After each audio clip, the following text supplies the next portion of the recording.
Guys, welcome back to my channel Bansal biology. मुझे उम्मीद है आप सब बहुत अच्छे होंगे दोस्तों, जहाँ पर भी होंगे खुश होंगे।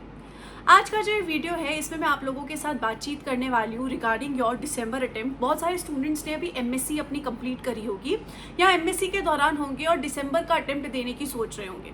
तो इसके बारे में मैं सारी इन डिटेल आपके साथ बात करने वाली हूँ, इन टोटल हर एक चीज़ के बारे में बात करने वाली हूँ। जस्ट ये ध्यान रखिएगा कि अगर आप सीरियस एस्पायरेंट हैं तो इस वीडियो को ज़रूर देखिएगा, आपको डेफिनेटली ये वीडियो हेल्प करेगा। इसमें मैं इतनी सारी चीज़ें आपको बताने वाली हूँ। So let's get started with the lecture guys. सबसे पहले याद रखिएगा कि जब भी आप पढ़ाई शुरू कर रहे हैं तो ये मैटर नहीं करता है कि आप कितने घंटे पढ़ रहे हैं। मेरे बहुत सारे ऐसे स्टूडेंट्स हैं जो 13-13 घंटे 12-12 घंटे प्रिपेयर कर रहे हैं, बट इतने अच्छे से प्रिपेयर नहीं करते तो सिलेक्शन नहीं होता। लेकिन कुछ ऐसे स्टूडेंट्स हैं जो सिर्फ और सिर्फ 6-7 घंटे पढ़ते हैं रोज, लेकिन फिर भी सिलेक्शन ले आते हैं। तो इट डजेंट मैटर कि आप कितने आवर्स पढ़ रहे हो, इट मैटर्स इज कि आप जो पूरे अच्छे हार्डवर्क वाले आवर्स है वो कितने दे रहे हो। सो दोस्तों आइए शुरू करते हैं। सबसे पहले जब हम किसी भी एग्जाम की तैयारी शुरू करते हैं तो सबसे पहले फॉरमोस्ट चीज़ कौन सी इंपॉर्टेंट होती है, दैट इज सिलेबस। हमें पता है हमारे पास 13 यूनिट्स हैं प्लस हमारे पास जनरल एप्टीट्यूड है। तो अब इन 13 यूनिट्स को किस तरीके से कवर करना है इसके बारे में बात करते हैं। ठीक है, मैं आपको एक अंदाज़ा दे देती हूँ कि आप किस किस तरीके से कवर कर सकते हैं। उसके बाद फिर आप अपने हिसाब से इस चीज़ को मॉडिफाई कर सकते हैं। जैसे कि ये जो मैंने अभी आप लोगों के सामने चार्ट रखा है दोस्तों, ये हमारे एंजाइम बैच का है जो कि दिसंबर 2025 के बैच का है। तो ये आपको हेल्प करेगा, अगर आप खुद से ही पढ़ना चाह रहे हो तो ये डेफिनेटली हेल्प करेगा। ये दिसंबर 2025 के लिए हम इस तरीके से यूनिट्स को कवर कर रहे हैं। तो आप इसका एक स्क्रीनशॉट रख सकते हैं ताकि आपको अंदाजा रहे कि अच्छा मुझे ऐसे ऐसे यूनिट्स कवर करनी है। जैसे कि जुलाई में आप कवर कर सकते हैं कोई 3 यूनिट्स, जिसमें एक सेल बायोलॉजी हो गई, जेनेटिक्स हो गई, डाइवर्सिटी हो गई। अब यहाँ पर सेल बायोलॉजी थोड़ी बड़ी यूनिट है, जेनेटिक्स उससे छोटी यूनिट है और डाइवर्सिटी थोड़ी और छोटी यूनिट है, इसलिए इन 3 यूनिट्स को साथ में रखा है ताकि आपके ऊपर ज़्यादा प्रेशर ना आए। जेनेटिक्स एक ऐसी यूनिट होती है जिसमें थोड़ा सा टेक्निकल चीज़ें आ जाती है और सेल बायोलॉजी और डाइवर्सिटी थोड़ी सी थ्योरी वाली है, तो इनको साथ में रखना इज द बेस्ट ऑप्शन। अगस्त का जो मंथ है उसमें हम करवाएंगे developmental biology, applied biology, techniques और इम्यूनोलॉजी। तो आप भी कुछ यूनिट्स इस तरीके से लेकर चल सकते हो, जिसमें वंस अगेन डेव बायो थोड़ी बड़ी यूनिट है, अप्लाइड बायोलॉजी थोड़ी छोटी यूनिट है, टेक्निक जो है वो थोड़ी सी आप कह सकते हो एनालिटिकल काइंड ऑफ यूनिट है, और इम्यूनोलॉजी भी ठीक ठाक यूनिट है, छोटी यूनिट है। तो आप उस हिसाब से कर सकते हो। सितंबर में हमने रखा है biochemistry and evolution being a छोटी unit and biochemistry being a बड़ी यूनिट, इंपॉर्टेंट यूनिट, इसलिए हमने इसे साथ रखा है। अक्टूबर में आएगा molecular biology and plant physiology, जो दोनों ही यूनिट्स जो हैं काफ़ी अच्छी हैं, इंपॉर्टेंट यूनिट है। देन इकोलॉजी बीइंग छोटी unit and animal physiology being बड़ी यूनिट। आप इस तरीके से लेकर चल सकते हो। अब जरूरी नहीं है कि आप इसी तरीके से लेकर चलो, आप हो सकता है कि यहाँ पर सेल बायोलॉजी की जगह मॉल बायो कवर कर लो और फिर सेल बायो यहाँ कवर कर लो, अगर आपका मन चाहे। आप कर सकते हो कि बायोकेमिस्ट्री आप पहले कवर कर लो, बाद में मॉल बायो कवर कर लो, तो वो आप अपने हिसाब से देख सकते हो। बस ट्राई ये करना कि जब भी आप प्रिपरेशन शुरू करो, या तो सेल बायो से शुरू करना, या मॉल बायो से शुरू करना, या बायोकेम से शुरू करना, तो आपके कुछ बेस जो है वो क्लियर रहे, बिकॉज ये तीनों ही यूनिट्स जो है वो बेस बनाती है। तो आप जिससे भी शुरू करेंगे तो आपका एक बेस स्ट्रांग हो जाएगा, फिर आप आगे आगे बढ़ सकते हैं। तो इस तरीके से दोस्तों आप आगे बढ़ते हैं। अगर अब ये हो सकता है कि आपकी पूरी यूनिट्स खत्म ना हो दिसंबर तक, तो जितना भी आपका रिमेनिंग पार्ट हो वो दिसंबर में कर लेना, रिवीजन करना और क्वेश्चन प्रैक्टिस करना। ठीक है दोस्तों, ये बात ध्यान रखना कि जरूरी नहीं है कि आप 13 की 13 यूनिट कवर करो। वंस अगेन मैं आपको ये बोलूंगी कि 13 की 13 यूनिट करनी कोई जरूरी नहीं है। इट्स नॉट कंपलसरी कि आप 13 की 13 यूनिट करते बैठे। आप यहाँ पर क्या कर सकते हैं, आप यहाँ पर 9 या 10 यूनिट भी कर सकते हैं। वो भी मैं आपको अब वीडियो में आगे बताऊंगी कि कौन सी 9 या 10 यूनिट आप करो। मैं इस वीडियो में हर एक चीज बताऊंगी जो आपके प्रिपरेशन के लिए इंपॉर्टेंट है। तो आप 9 और 10 यूनिट्स के साथ भी दोस्तों आराम से जा सकते हैं, स्टूडेंट्स आराम से क्लियर करते हैं। तो सबसे पहले मुझे ये समझ में आ गया, अच्छा ये जो है इस तरीके से मैं आगे बढ़ सकती हूँ, ऐसे हम हमारे स्टूडेंट्स को आगे लेकर बढ़ते हैं। तो अब जुलाई के आपके पास 15 डेज हैं, इसमें आप देखो इन तीनों में से कितने पार्ट कर सको, और कुछ यूनिट अगर आप स्किप करोगे तो डेफिनेटली आपका इधर उधर चीज़ें हो जाएंगी। अब इसके बाद दोस्तों यहाँ पर आएगा कि ठीक है मैम, हमें समझ में आ गया कि किस किस तरीके से हमें यूनिट्स को कवर करना है, मैंने ये टारगेट कर लिया। अब ये बताएं कि हम क्या क्या रेफर करें, किस किस तरीके के प्रीवियस ईयर क्वेश्चन सॉल्व करें, कैसे हम सॉल्व करें, इन सब पे बात आती है। तो देखो मैं आपको सबसे पहले बताती हूँ दोस्तों, CSIR नेट का पैटर्न जो है वो धीरे धीरे इवॉल्व हो रहा है। भले ही उनका सिलेबस वैसा का वैसा है, बट CSIR नेट जो है उसकी डेप्थ बढ़ती जा रही है, वो चीज़ों को और डेप्थ में पूछ रहा है। तो अगर मुझे यहाँ पर प्रिपरेशन करनी है तो ऑब्वियस सी बात है मुझे और डेप्थ पढ़ना पड़ेगा, बिकॉज CSIR एक एग्जाम है PhD के लिए, तो आपका दिमाग जो है उतना क्लियर होना चाहिए, टॉपिक्स उतने अच्छे से होने चाहिए। तो यहाँ पर लिस्ट ऑफ बुक्स हैं जो आप रेफर कर सकते हो। वंस अगेन इतनी सारी बुक्स देखकर घबराना बिल्कुल भी नहीं है। इट्स नॉट लाइक कि आपको सारी बुक रेफर करनी है। हाँ, ये सारी की सारी जो बुक्स होते हैं दोस्तों, इन्हें स्टैंडर्ड बुक्स कहते हैं। ऑब्वियसली बात है, आप ये स्टैंडर्ड बुक्स खरीदेंगे नहीं। आप क्या कर सकते हो, लाइब्रेरी में जाके चेक कर सकते हो, लाइब्रेरी में आपको ये बुक्स आराम से मिल जाएगी, या फिर आप पीडीएफ पे ढूंढोगे तो आपको वो भी मिल जाएगी। दूसरी चीज, आपको ये सारी बुक्स पूरी की पूरी नहीं पढ़नी है। CSI नेट का सिलेबस देखना है, प्रीवियस ईयर क्वेश्चंस को एनालिसिस करना है, उसके हिसाब से जो जो टॉपिक्स आपको लगे इन बुक्स में वही आपको रीड करने हैं। अगर मैं आपको बायोकेमिस्ट्री के लिए बताऊं, फर्स्ट यूनिट के लिए सबसे अच्छी बुक है लेनिंजर बुक, सबसे अच्छी बुक है। सेल के लिए अगर हम यहाँ पर दें तो ब्रूस एल्बर्ट बहुत अच्छी बुक है, इसमें आपको मोस्ट ऑफ द टॉपिक्स मिल जाएंगे। इसके साथ साथ आप काप रेफर कर सकते हो, बट ब्रूस एल्बर्ट में आपका लगभग काम हो जाएगा। मॉल बायो के लिए नन अदर देन वॉटसन जो है वो बेस्टेस्ट बुक है। इसके अलावा लुइस 13 भी है, वो भी आप रेफर कर सकते हो, बट आई गेस अगर आप यहाँ पर वॉटसन के साथ जाएंगे तो it will be more than enough. Cell signalling and immunology के लिए सेल सिग्नलिंग की आप वंस अगेन जो ब्रूस एल्बर्ट आपने ऊपर रेफर की थी वही आप रेफर कर सकते हो। और इम्यूनोलॉजी के लिए बेस्ट बुक जो है वो क्यूबी होती है। डेव बायो के लिए once again the best unit is Gilbert, इसके अलावा आपको कुछ देखने की जरूरत नहीं है। प्लांट फिजियोलॉजी के लिए आपको यहाँ पर तेज एंड जिगर वंस अगेन बेस्ट बुक है, इसके अलावा देखने की कोई जरूरत नहीं है। एनिमल फिजियोलॉजी के लिए आप गाइटन रेफर कर सकते हो और शरवुड रेफर कर सकते हो, दोनों ही बुक रेफर करनी पड़ेगी, एक में आपको सब कुछ नहीं मिलेगा। जेनेटिक्स की जो बेस्ट बुक यहाँ पर है, बेंजामिन करके एक बुक होती है, वो बेस्टेस्ट बुक है अगर आपको रेफर करनी है। बेंजामिन करके जेनेटिक्स की एक बुक आती है, दैट्स द बेस्ट बुक। या फिर इसके अलावा यहाँ पर सिमॉन्स की बुक है, वो भी रेफर कर सकते हो, बट अगर बेंजामिन रेफर करोगे ना तो 90 to 95% आपका काम बन जाएगा। मैंने बाकी के बुक्स के भी नाम लिखे हैं ताकि आपको कहीं ना कहीं एक अंदाजा लगता रहे। ज़ूलॉजी में डाइवर्सिटी, मतलब डाइवर्सिटी वाला जो पोर्शन है उसके लिए आप ये बुक्स देख सकते हो, बिकॉज डाइवर्सिटी एक ऐसा टॉपिक होता है ना जिसमें दोस्तों हम बेसिक से पढ़ते आ रहे हैं। तो अगर आप ज़ूलॉजी बैकग्राउंड की हो तो आपने अपने कॉलेज में भी रेफर की होगी बुक्स, और ऐसा आप इन बुक्स के साथ जा सकते हैं। माइक्रो ऑर्गेनिजम्स अगर आपको पढ़ना है, यूनिट 2 में भी थोड़ा माइक्रो ऑर्गेनिज्म आता है और यूनिट 9 में भी है, इसके लिए बेस्ट बुक है प्रेस्कॉट, इसके अलावा कुछ और देखने की जरूरत नहीं है। इकोलॉजी के लिए आपको थोड़ा सा मिक्स एंड मैच करना पड़ेगा, 3-4 बुक्स देखनी पड़ेंगी, तो इसमें यहाँ पर ये सारी बुक्स है जो रेफर कर सकते हो। हार्पर एक काफ़ी अच्छी बुक है। इवोल्यूशन के लिए भी आपको थोड़ा मिसमैच करना पड़ेगा 2-3 बुक्स के साथ, तो आप यहाँ पर देख सकते हो, इन बुक्स का नाम यहाँ पर लिखा हुआ है। फिर अप्लाइड बायोलॉजी में देखो आता है बायोटेक्नोलॉजी वाला पार्ट, उसके आप सत्यनारायण रेफर कर सकते हो बेसिक्स के लिए, और आप जो लैब टेक्निक्स होती है उसके लिए आप रिसल की बुक रेफर कर सकते हो। टेक्निक्स के लिए बेस्ट बुक है विल्सन एंड वॉकर, बायोइन्फॉर्मेटिक्स के लिए डेविड माउंट की, और बायोस्टैटिस्टिक्स के लिए है डेनियल की। तो दोस्तों ये सारी बुक्स आप रेफर कर सकते हो। अब इतनी सारी बुक्स हैं, आई नो आप घबरा रहे होंगे, तो अब ये पूछेंगे कि मैम कोई एक बुक नहीं है क्या जो हम रेफर कर सके, आपने इतनी लंबी लिस्ट बना दी। देखो मैं आपको बहुत प्यार से एक बात समझाती हूँ दोस्तों, वंस अगेन ये CSI नेट का एग्जाम है, ये हमारे कोई बेस लेवल का एग्जाम नहीं है, ना हमारी कोई यूनिवर्सिटी का एग्जाम है कि कोई एक बुक रेफर कर ली और हो गया। अगर कोई कोचिंग की आप बुक भी लेते हो ना, तो कोई कोचिंग की बुक को भी शॉर्ट में उसमें चीज़ें होती हैं, आपको उसको अच्छे से समझने के लिए, डिटेल में समझने के लिए इन बुक्स को रेफर करना ही पड़ेगा। हम CSI यार 2017, 16, 15, 18 में नहीं दे रहे हैं, 2025 में दे रहे हैं, 2026 में भी दे रहे होंगे बहुत सारे स्टूडेंट्स, तो इसमें आपको ये सारी बुक्स रेफर करनी पड़ेगी। अगर आप सेल्फ स्टडी कर रहे हैं तो आपको कॉन्सेप्ट्स क्लियर करने पड़ेंगे। अब इसमें आप ये कर सकते हो कि आप यूट्यूब का सहारा ले सकते हो, यूट्यूब से कॉन्सेप्ट समझ सकते हो, फिर आप ये बुक्स रेफर कर सकते हो, क्योंकि हो सकता है आपको खुद से ना समझ में आए। या फिर अगर आप यूनिवर्सिटी गोइंग स्टूडेंट्स हो तो ऑब्वियस सी बात है आपके यूनिवर्सिटी में ये सारे टॉपिक्स में भी पढ़ाए जा रहे हो। और अगर आप ड्रॉपर्स हैं दोस्तों, मोस्टली जो ये वीडियो है वो ड्रॉपर्स के लिए है, बिकॉज ड्रॉपर्स के पास 5 महीने का टाइम होता है, वो अच्छे से क्लियर कर सकते हैं इस एग्जाम को। 5 महीने में उनके पास बहुत अच्छा खासा टाइम होता है, तो फिर आप यूट्यूब पे वीडियो देख सकते हैं अगर आपको सेल्फ स्टडी करनी है। ये सब मैं आपको बता रही हूँ अगर आपको सेल्फ स्टडी करनी है, बट येस आपको ये बुक्स के साथ जाना पड़ेगा if you are going with self study. कोई एक बुक पढ़कर CSI नेट के कॉन्सेप्ट इतने अच्छे से क्लियर नहीं होंगे। वंस अगेन ये बुक पूरी की पूरी नहीं पढ़नी, क्योंकि पूरी की पूरी बुक 5 महीने में नहीं पढ़ सकते। वही टॉपिक्स पढ़ने हैं जो CSI नेट में आते हैं। कैसे पता चलेगा? सेल्फ एनालिसिस करो, प्रीवियस ईयर पेपर्स देखो, इनसे। इसके बाद दोस्तों आती है, मैंने आपको कहा था कि 13 की 13 यूनिट पढ़नी इतनी जरूरी नहीं है, तो मैं आपको बताऊंगी आगे चल के कि कौन सी यूनिट आपको सच में पढ़नी है और कौन सी नहीं पढ़नी है, तो हम इसके ऊपर डिस्कशन कर लेते हैं। अब दोस्तों अगर हम यहाँ पर हाई वेटेज वाली यूनिट्स के बारे में बात कर लें, let's talk about high weightage वाली यूनिट्स की हाई वेटेज वाली यूनिट्स कौन कौन सी होती है, जिसको आप ट्राई करिएगा, मत स्किप करिएगा।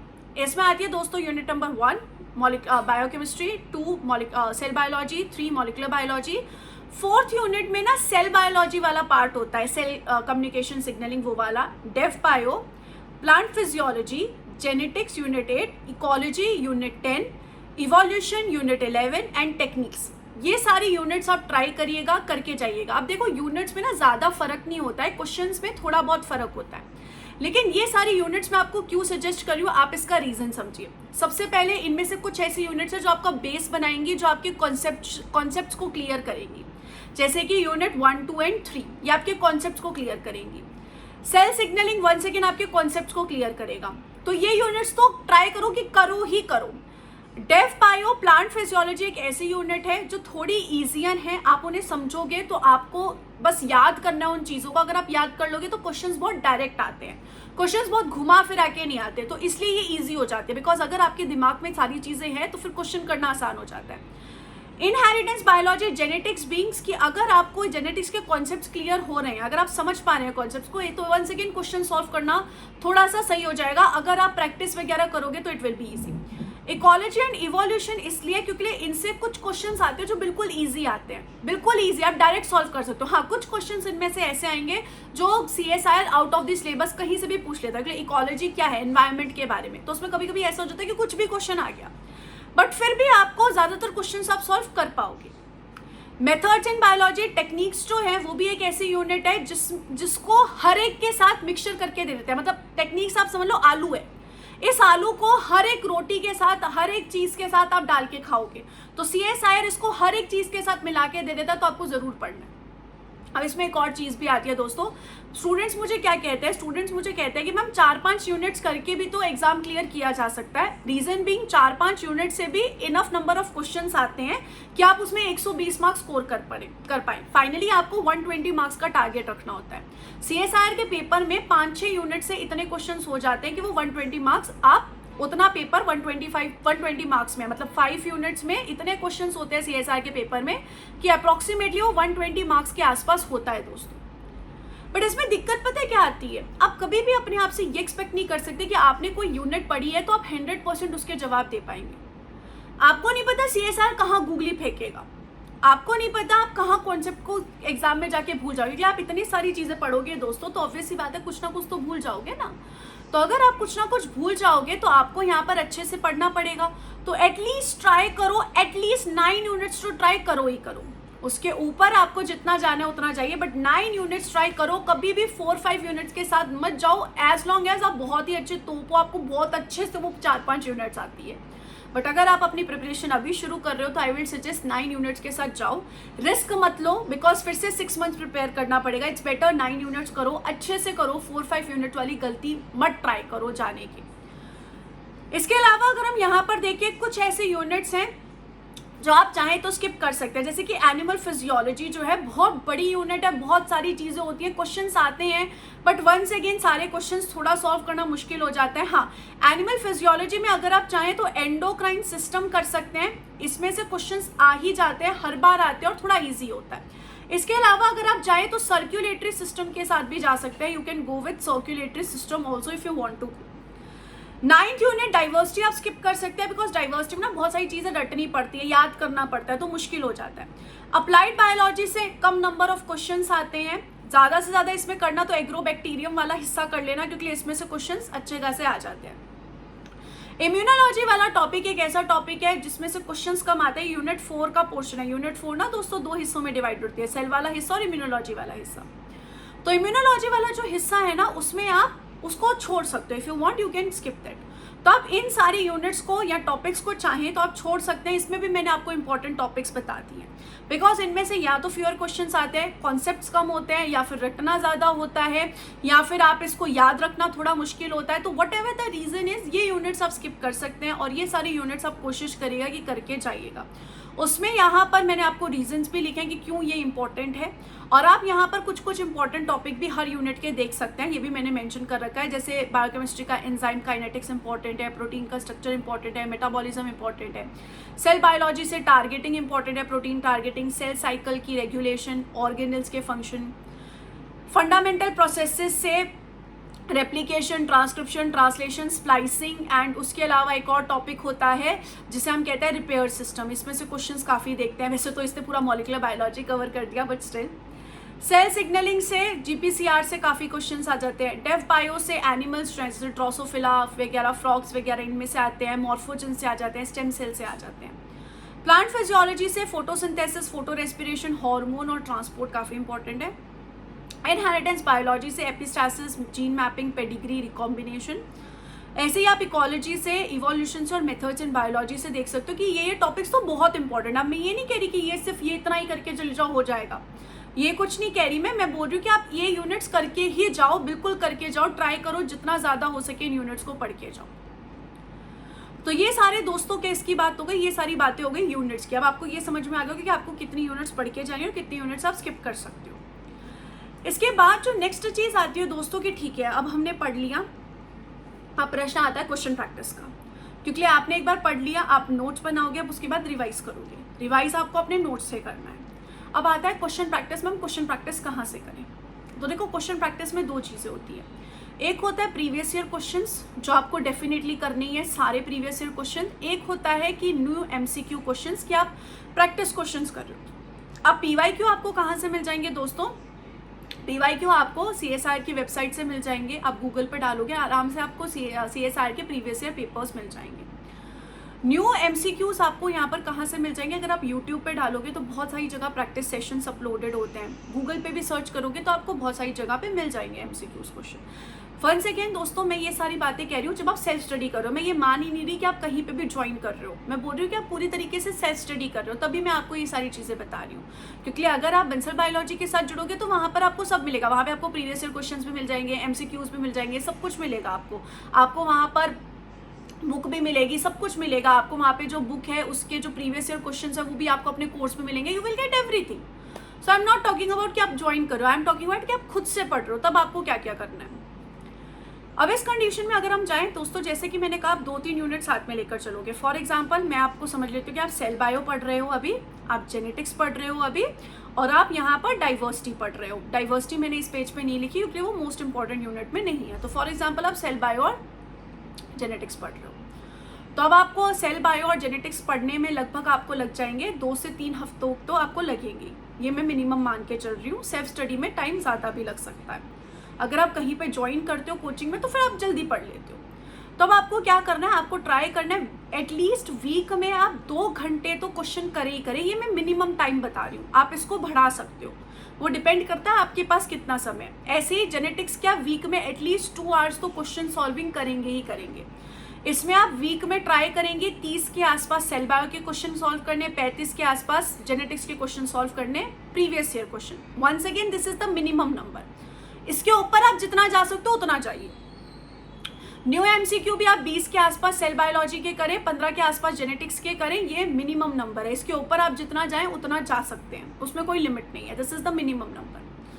ऐसे ही आप जो यूनिट्स पढ़ रहे हैं ना दोस्तों, उसके उतने 2-3 घंटे तो एटलीस्ट दें वीक में उस स्पेसिफिक यूनिट के क्वेश्चन सॉल्व करने के। 2-3 घंटे तो आपको देने ही चाहिए। उसमें प्रीवियस ईयर क्वेश्चंस भी होने चाहिए, न्यू क्वेश्चंस भी होने चाहिए। Main focus previous year questions पे होना चाहिए, लेकिन उसके साथ साथ न्यू क्वेश्चंस भी होने चाहिए।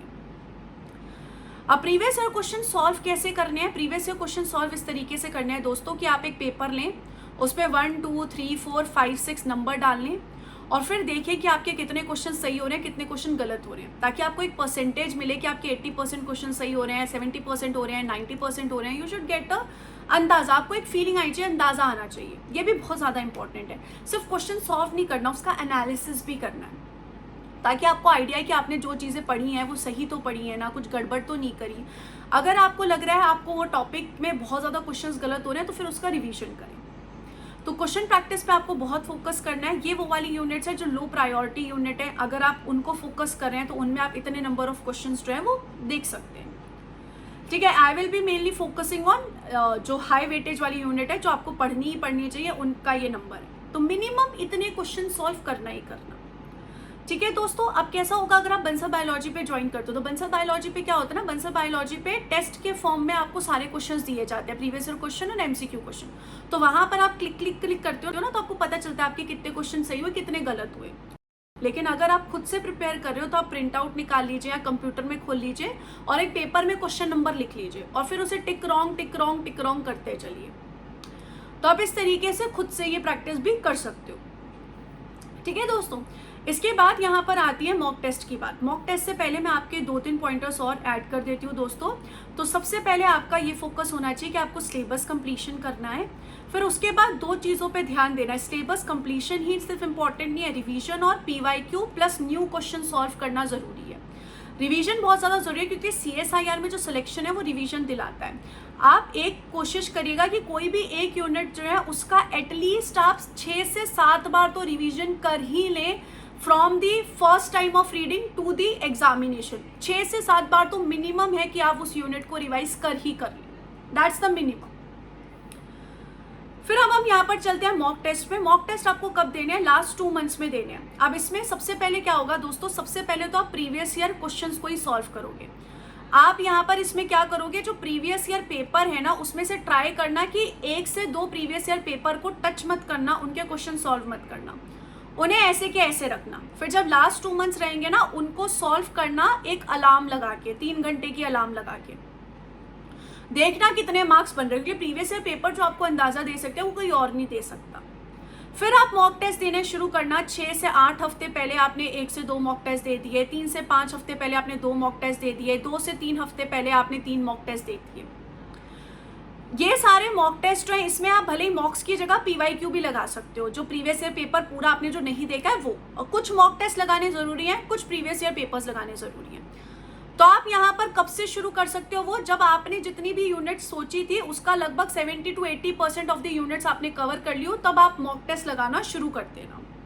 क्योंकि आपको उनसे बहुत सारे अंदाजा आएंगे कि आपकी स्पीड कितनी फास्ट है, आप कहाँ गड़बड़ कर रहे हो, आप ज़्यादा नेगेटिव तो नहीं कर रहे, आप जल्दबाजी में तो क्वेश्चन सॉल्व नहीं कर रहे। You will get a lot of point, because पढ़ लिया, रिवाइज कर लिया, हर एक चीज़ दिमाग में इज़ वन थिंग, एंड उसके बाद हम यहाँ पर उसको अच्छे से अप्लाई कर पा रहे हैं इज़ वन थिंग। तो आपको इसको अच्छे से अप्लाई भी करना है दोस्तों। तो अप्लाई करने के लिए आपको यहाँ पर क्या करना पड़ेगा, प्रीवियस ईयर क्वेश्चंस को सॉल्व करना पड़ेगा अलार्म लगा के। स्पेसिफिकली 3 आवर की अलार्म। 3 आवर की अलार्म ही क्यों लगानी है, 3 आवर का टाइमर ही क्यों लगाना है, क्योंकि आपका एग्जाम 3 आवर का होता है। कोशिश करिएगा कि सुबह 9 से 12 की शिफ्ट में सॉल्व करिए, क्योंकि 9 से 12 की शिफ्ट होती है, या फिर जो सेकंड शिफ्ट होती है उसमें सॉल्व कर लेना। अभी इस बार क्या होगा हमें पता नहीं है, बट 9 से 12 तो पेपर होता ही होता है। तो ट्राई करिए उसी टाइम पे पेपर सॉल्व करें। मोस्टली संडेज को ट्राई करिए पेपर सॉल्व करने का, रूम बंद करिए, पेपर को सॉल्व करिए। बहुत ज़्यादा इंपॉर्टेंट है, ये आपको बहुत हेल्प करेगा। इसके बाद अगर हम यहाँ पर देखें तो मॉक सिर्फ सॉल्व करना ही इंपॉर्टेंट नहीं है दोस्तों। मॉक सॉल्व करने के बाद उसकी एनालिसिस होनी चाहिए, कितने क्वेश्चन सही किए, कितने क्वेश्चंस गलत किए, अच्छा ये सही हुआ, अच्छा ये गलत हुआ, अच्छा ये टॉपिक से मेरे क्वेश्चंस बहुत गलत हो रहे हैं तो मुझे इन क्वेश्चंस को रिवाइज करना है।